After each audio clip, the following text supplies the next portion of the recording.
Hola, profe, buen día. Hola, profe. Bueno, Ahí vengo. Ahí vengo, bueno, ya nos vamos. ¿Cómo anda todo? ¿Qué tal, profe? ¿Cómo le va? ¿Se siente mejor hoy? Muchísimo mejor, muchísimas gracias. Le avisé a la profe, tuve un pequeño episodio cardíaco. ¿Saben lo que es a los 36 años tener un episodio cardíaco? ¡Pah! Te hace pensar en todo, Matías. ¿Qué es Me un episodio imagino, cardíaco? profe. Me ¿Cómo, imagino. Felipe? No te escuché. ¿Qué es un episodio cardíaco?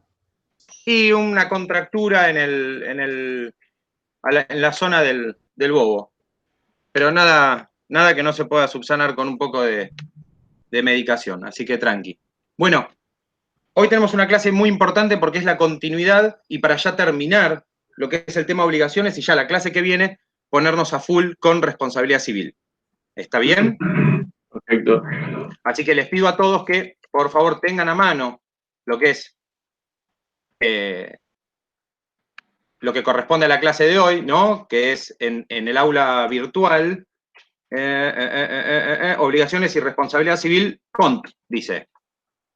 Sí. Bien. Van a ver que está subido, obviamente el manual de obligaciones con el que estamos laburando.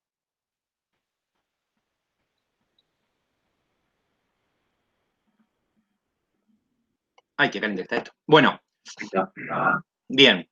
Y vamos a trabajar sobre los efectos de las obligaciones. Y sobre esto vamos a hacer un pequeño trabajito, ¿sí? Después, entre ustedes, y vamos a hacer, o hacemos una apuesta en común, o lo dejamos directamente para la clase que viene, en la previa de la responsabilidad civil, hacemos un análisis. ¿Está bien? Bueno. Bueno, perfecto. Ya vimos lo que son las obligaciones, ya vimos lo que causan las obligaciones y por sobre todas las cosas vimos cómo las obligaciones, dividen bien a estas dos personas, ¿no? Esta relación vincular entre acreedor y deudor. ¿Ok? Sí. Bien, perfecto. El cumplimiento común o regular de las obligaciones consiste, obviamente, en el pago. ¿Sí? El pago de las obligaciones es justamente la manera más perfecta de cumplir con eso. El pago, no se imaginen solamente la billulla, la tarasca, el dinero, ¿bien? Sino también el cumplimiento en general, ¿no? Lo que yo tengo que entregar para cumplir con esa obligación. Esa obligación, por decirlo de alguna manera, bien que se generó por los motivos en los cuales, ¿sí? Contractual o extracontractualmente, esto ya lo hablamos, ¿bien? Pero, por decirlo de alguna manera, la mayor parte de la doctrina entiende que el pago es la forma natural de cumplimiento de las obligaciones. Y con ello, la extinción de la obligación. Pago, desaparece la obligación. ¿Está bien? Sí, sí. Perfecto. Hay efectos con relación al acreedor, ¿no? Por lo general, las obligaciones son espontáneamente cumplidas por el deudor. Si esto estamos hablando en el caso ideal, ¿no? Es un fenómeno que obviamente pasa inadvertido. Y específicamente, cuando tratamos el pago, lo que hablamos de un cumplimiento espontáneo, ¿no? Es como que casi mecánicamente, algo que a ustedes los va a quedar casi como la física o la química misma, pago e instantáneamente y espontáneamente desaparece la obligación. ¿Está bien? Si el deudor no cumple voluntariamente con la prestación, ¿sí? No cumple voluntariamente con la prestación, el acreedor cuenta con, obviamente, vías para la solución del conflicto, vías para la satisfacción de ese crédito que a él lo ubica como acreedor. Bien, tenemos lo que es el cumplimiento forzado, ¿sí? ¿A qué les parece a ustedes que puede ser un cumplimiento forzado? Piensen.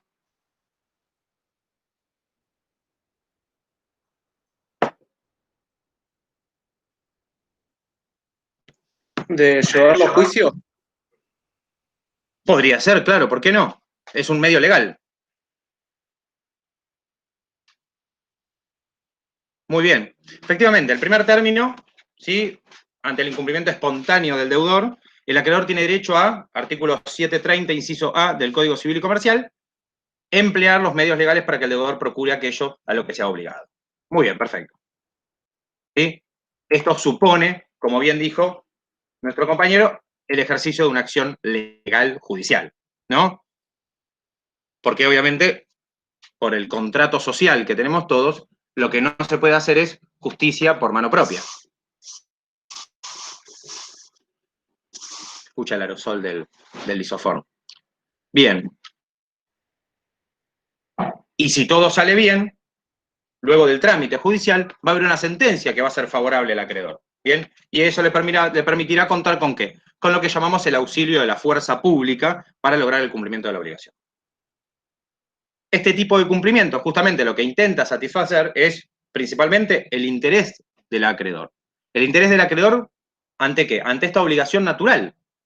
¿Sí? Acreedor in natura se llama esto. No es necesario que se aprendan las cositas en latín. Es para que los abogados nos sintamos un poquito más cómodos. ¿Está bien? O lo que llamamos en especie. Procurando entonces que se ejecute la prestación, ¿sí? De la manera exacta. ¿Sí? De la manera en la cual fue pactada. Obviamente, si tuvimos que acceder a un juicio o tuvimos que acceder a un reclamo, bueno, me vas a deber lo que me debías con un poquitito más. ¿Está bien? La posibilidad de recurrir al cumplimiento forzado también tiene sus límites. ¿Por qué? Bueno, porque hay un debido proceso legal. Hay una garantía constitucional, el artículo 18 de la Constitución, bien, que establece, por decirlo de alguna manera, que todos tenemos, obviamente, ciertos derechos, pero a su vez ciertas garantías, ¿no? Entonces, en las cuestiones que tienen que ver con las obligaciones, también hay límites, ¿sí? Porque aparte tiene que ver con la obligación que se compromete. Imagínense, ustedes me deben, yo qué sé, no sé, 300 pesos y yo voy y le inicio una causa penal. No, tiene que haber un límite, ¿no? Tiene que haber, se podría decir, una corresponsabilidad, un correlato. Bien. En el supuesto, por ejemplo, de las obligaciones de dar, ¿no? El cumplimiento, obviamente, es, si la cosa existe y se encuentra en el patrimonio del deudor, bien, entonces vamos a ver diferentes formas de, no las vamos a ver, existen diferentes formas de acciones de lo que llamamos lanzamiento, ¿sí? No es que yo entro a lo bar de Moe y lo lanzo a Barney por no pagarme la cerveza, pero algo parecido es más o menos que lo que se trata. ¿Por qué? Bueno, porque como está en el patrimonio del deudor, lo que yo hago es, a través de la fuerza pública, bien, por ejemplo, si se trata de una casa o de una propiedad o de un inmueble, el desalojo. ¿Por qué? Por incumplimiento. Artículo 686 del Código Procesal. Bien, en el caso, por ejemplo, de embargos, ¿sí? Trabados, ¿no? El embargo se llama traba cuando el embargo justamente se aplica sobre algo. Entonces lo que se da es que sobre bienes muebles o bienes inmuebles, ¿bien? En el caso de los inmuebles, lo que yo les conté recién, y en el caso de las cosas muebles lo que se produce es, por el auxilio de la fuerza pública, el secuestro. ¿Sí? Tranquilo, es un secuestro legal en este caso. Obviamente, ¿para qué? Para que posteriormente se le entregue al acreedor. Al tipo que se lo entregó y que no, al tipo o tipa que se lo entregó y no se lo devolvió. Obviamente, ese proceso requiere una prestación mayor, no solamente lo que me debías, sino algo que se podría decir, que me indemnice por todo esto que yo tuve que hacer.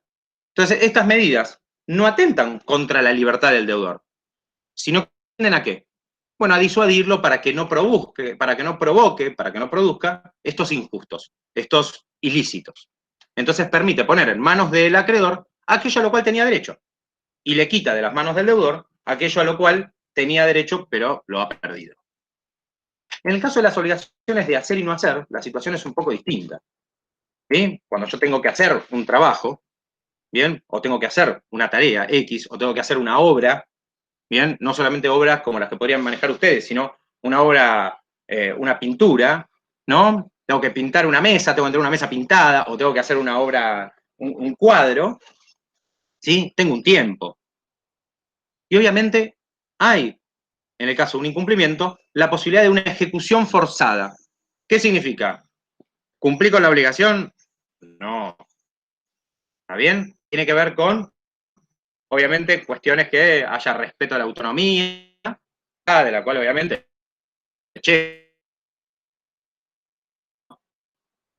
perdón, y también, obviamente, un tema de dignidad. Yo no lo puedo obligar, no lo puedo tener atado bien en el fondo del taller hasta que no termine la tarea. Entonces el acreedor solamente podrá recurrir por esta vía de acción si el servicio hecho, ¿sí? Y la abstención justamente que hizo él, o sea que no cumplió, ¿sí? Resultan, como se dice, escindibles. Bien, o sea, puede hacerlo. El tipo se fracturó los 2 brazos, bien, y me tenía que pintar una pared, y claramente no va a poder. Entonces, vamos a ver, negociamos cómo se hace. Bien. Un caso distinto es cuando es el cumplimiento, lo debe hacer otro. Yo contrato a un ingeniero civil y el trabajo lo tiene que hacer otro. Entonces, la prestación debida es por otra persona, a costa del deudor, a costa de ustedes, porque yo me obligué con ustedes, ¿no? Como pasa con las empresas constructoras, por ejemplo, ¿bien? Él tiene una responsabilidad conmigo, pero sin embargo hay un tercero que tiene que cumplir. Entonces, para el acreedor, el cumplimiento en especie de la prestación, ¿sí? Es de otro tipo, porque no es de obligación de hacer o de dar, sino que hay otra cuestión, hay un intermediario en esto. Entonces, este derecho no podrá ser ejercido cuando la prestación consiste en dar una cosa cierta o específica. ¿Sí? ¿Por qué? Porque ya se encuentra, como decimos antes, en el patrimonio del deudor. Entonces, en este caso, lo que va a hacer es decirme, che, mirá, yo no te puedo terminar esta pintura que te prometí con... Bueno, estoy mirando la ventana de mi estudio y hay, no sé, 2 plantas de dólar, una con un poco de yerba adentro y un helecho, ¿sí? Bastante bien mantenido. Entonces dice, yo no te puedo dar ese cuadro, pero tengo este, que es de una biblioteca relativamente ordenada, ¿sí? Que me costó un día ordenarla todo, pero no está ordenada como tendría que estar. Me agarra un bibliotecólogo y me sacude. Entonces, en ese caso, cuando se trata de dar cosas inciertas, fungibles o sumas de dinero, ¿bien? Acá, aquel que tiene que haberlo hecho, ¿sí? Lo va a tener que hacer el deudor. Lo van a tener que hacer ustedes. No ustedes se van a poner a pintar, porque claramente, probablemente no lo saben. ¿Bien? Pero es una responsabilidad de ustedes. O sea, responden ustedes. ¿Sí? A pesar de que haya cumplimiento de otro, respondes. Si se trata de obligaciones de hacer, un hecho, un servicio, obviamente podrá ser prestado por otro, en tanto no hubiesen sido consideradas las condiciones o aptitudes especiales del deudor. ¿Por qué? Bueno, porque justamente es lo que yo les digo. Para pintar una pared, si bien yo he pintado muchas paredes, bien, no lo puede hacer cualquiera. Entonces no es que yo le digo, bueno, está bien, si no lo hace Mateo, que lo haga Agustina. No conociendo, obviamente, las aptitudes de Agustina ni de Mateo, ¿no? O si necesito a alguien que me haga una obra en batería, y Agustina me dice, profesor, yo no puedo, no tengo tiempo, no tengo ganas, entonces le digo, deja, que me lo haga Felipe, que hoy me prendió la cámara. ¿Está bien? No es factible la ejecución por otro de una obligación de no hacer, porque hace justamente a la esencia de la obligación. Bien, el propio deudor, ¿sí? No puede agarrar y decir, no, abstener de manera. Bien, en el caso de una obligación de no hacer, che, esto, tenés una obligación de no hacer tal cosa. Ahí la situación es distinta porque la esencia de la obligación es justamente abstenerse de hacerlo.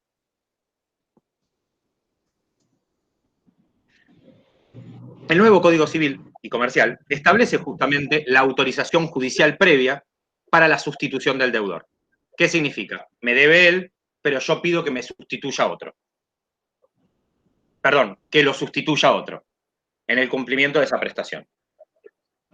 Obviamente esto no es que antes no existía y con el nuevo código bien crecieron margaritas. No, efectivamente existía, pero no había, ¿entendés? Un proceso bien consensuado no existía. De hecho, el Código Civil originario establecía que podía ser ejecutado por otro, ¿bien? Y que podía ser autorizado por cuenta del deudor, etcétera, etcétera.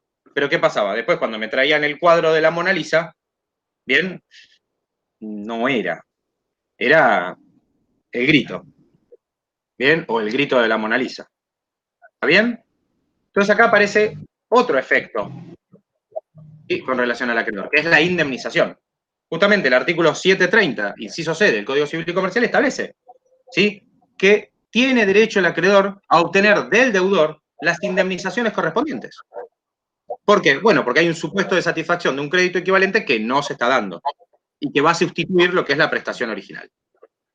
Yo tengo que recibir algo, no recibo eso. Yo pido una yo qué sé, un hogar a leña y me traen una estufa marca Escabe Steamer 3000.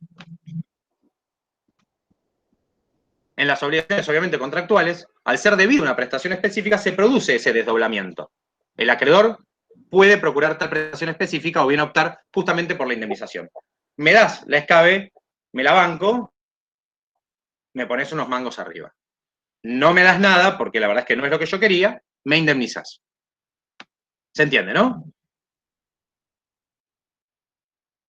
Se entiende, profe, sí. El que cayó todo. Sí. Efectos, entonces, al deudor. Muy bien. ¿Qué dice el 731? El cumplimiento exacto de obligación confiere al deudor el derecho a obtener la liberación, ¿se acuerdan, no? Lo espontáneo. La liberación, y al rechazar cualquier acción que inicie el acreedor cuando yo cumplí, automáticamente es liberado. Y las puede rechazar, o sea que es oponible al acreedor. Es decir, que ante el pago total y oportuno, ahí aparece el factor tiempo, oportuno, se extingue la obligación con todos los accesorios. ¿Por qué? Porque hay obligaciones principales y obligaciones accesorias. Quedando entonces liberado el deudor y adquiriendo entonces el derecho a repeler, defenderse, ¿sí?, cualquier acción que el acreedor pudiera exigirle en virtud de la obligación extinguida. ¿Bien? Esto, que yo les comentaba antes de la posibilidad de un incumplimiento parcial, total, genera gastos, ¿sí? Genera lo que llamamos en el derecho costas. ¿Sí? Costas. Eso que Mateo extraña tanto. Extraña tanto, pero va igual, obviamente, porque la cosa ya es distinta. Entonces, el nuevo código también justamente aliviana el costo económico, o intenta legalmente alivianar el costo económico derivado de las acciones de incumplimiento. ¿Por qué? Porque establece un límite en materia de costas, establece un límite en materia de gastos. Gastos que se le traducen al acreedor y que también son, obviamente, trasladados al deudor. Porque, podríamos decir, es por su culpa. Entonces dice, si el cumplimiento de la obligación, cualquiera fuere sea su al litigio judicial o arbitral, la responsabilidad del pago de las costos, gastos, incluidos los honorarios profesionales, y los de ustedes también, porque están peritos, todo, allí devengados y correspondiente a la primera o única instancia, no debe exceder el 25% del monto de la sentencia. Esto, chicos, es número. No se preocupen. Lo que quiero que sepan es que existen límites también a los gastos. No es que yo puedo ir a la Bartola, bien, y tirar por todo. Siempre mi socio me decía, che, pero acá no habrá una excesiva, ¿cómo sería? ¿Cuál era el término? Una excesiva ganancia respecto a esto si yo pido, por ejemplo, un daños y perjuicios. En los juicios, por ejemplo, aparece mucho el tema del daño moral, ¿no? No me pagó, no me entregó el cuadro no me entregó el cuadro pintado o no me entregó la partitura en batería, ¿sí? Agustina, no solamente tuve una pérdida de la chance porque yo no pude ejecutar esa obra o no pude hacer esa muestra, sino que también me causó un daño moral irreparable. Hay un límite. Hay un límite de eso. ¿Está bien? Y eso hay que tenerlo en cuenta. Lo que no hay que tener en cuenta dentro del 25%, y es muy importante, es los honorarios de los profesionales. Ahí los honorarios de los profesionales no importan. ¿Por qué? Porque cada profesional tiene sus honorarios. ¿Sí? Los abogados tenemos una cantidad de honorarios que están determinados por ley, los contadores lo mismo, los mediadores lo mismo, y me imagino que todos los profesionales liberales tienen la misma situación o muy parecida. ¿Bien? Entonces, casi textualmente, la norma, mejor dicho, que les acabo de contar recién, establece o repite lo mismo que decía el artículo del código anterior. ¿Bien? Que en realidad fue con una reforma, ¿no? No es que el código de Vélez, en su momento, Vélez Arfiel, en el año 1800, ya pensaba en los gastos y en las costas de incumplimiento y las profesiones liberales y todo. No, tampoco tanto. Si bien era un visionario, tampoco tanto. Entonces, en tiempos en los cuales los gastos judiciales podían no guardar una proporción con el monto de la deuda, ¿sí? A veces pasa eso, ¿no? Que me tenía que entregar un autito de 25.000 pesos, 30.000 pesos, un Fiat Brio tirado abajo, año 68, y de pronto, bien, los gastos son 50 lucas. Entonces, hay un tema. ¿Sí? Obviamente los procesos judiciales tienen, ¿sí?, un control judicial que debe llevarse no solamente en el cumplimiento de la ley y de los códigos de forma, sino también por el mismo juzgador. El mismo juez va a establecer ese tope y lo va a regular. Pero bueno, la ley, el Código Civil y Comercial, establece, ¿sí?, una base de cálculo. ¿Bien? Y ahora por último de lo que vamos a hablar de este tema, porque sé que si no se les va a estallar la cabeza.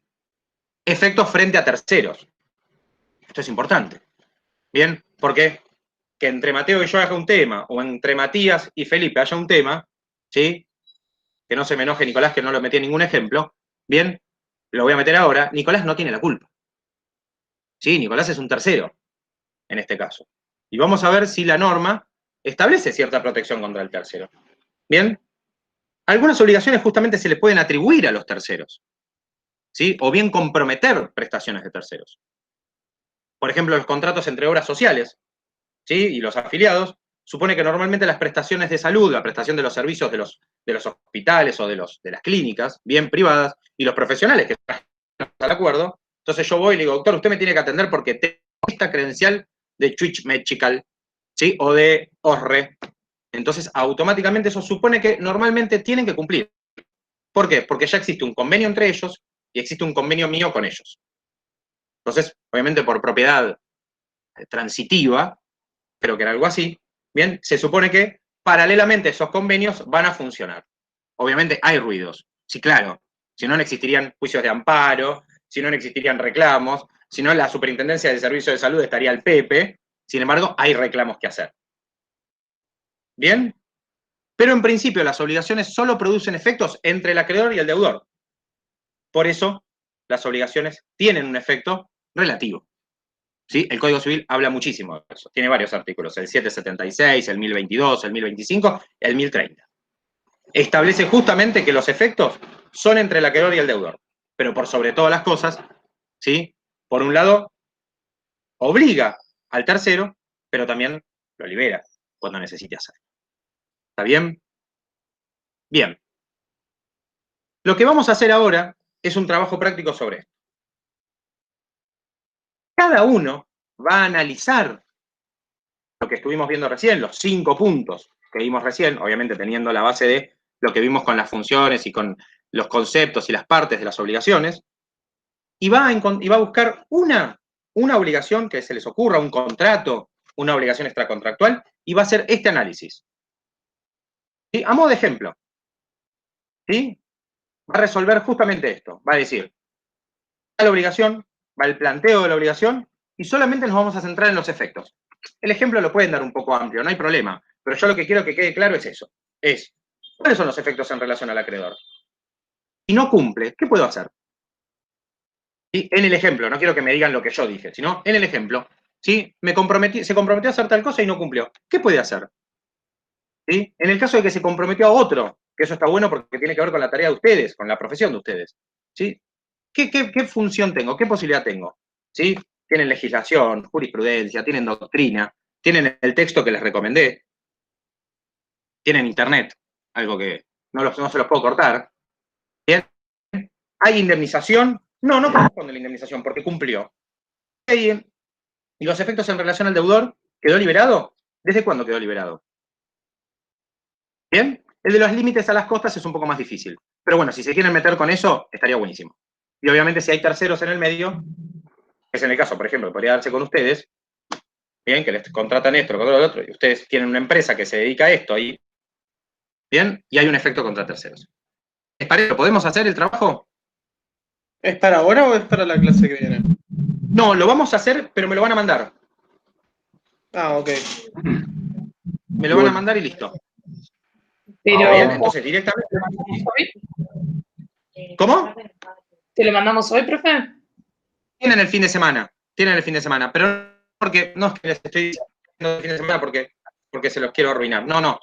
Me gustaría que lo hagan ahora, que lo hagan hoy, y estaría buenísimo porque así yo tengo tiempo para leerlos para el viernes y podemos hacer una devolución de eso. ¿Les parece? Dale. Okay. Por favor, no se me copien. Ideas originales. Dale. Ideas originales. Dale. No hay problema. Buenísimo. Chicos y chicas, jóvenes y adultos, adultas, ellos y ellas, según ahora la Real Academia Española, nos vemos el viernes que viene.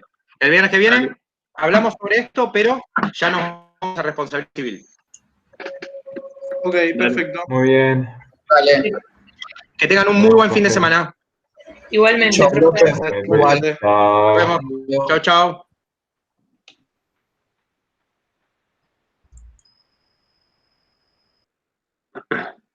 Nicolás, ¿cómo te va, che?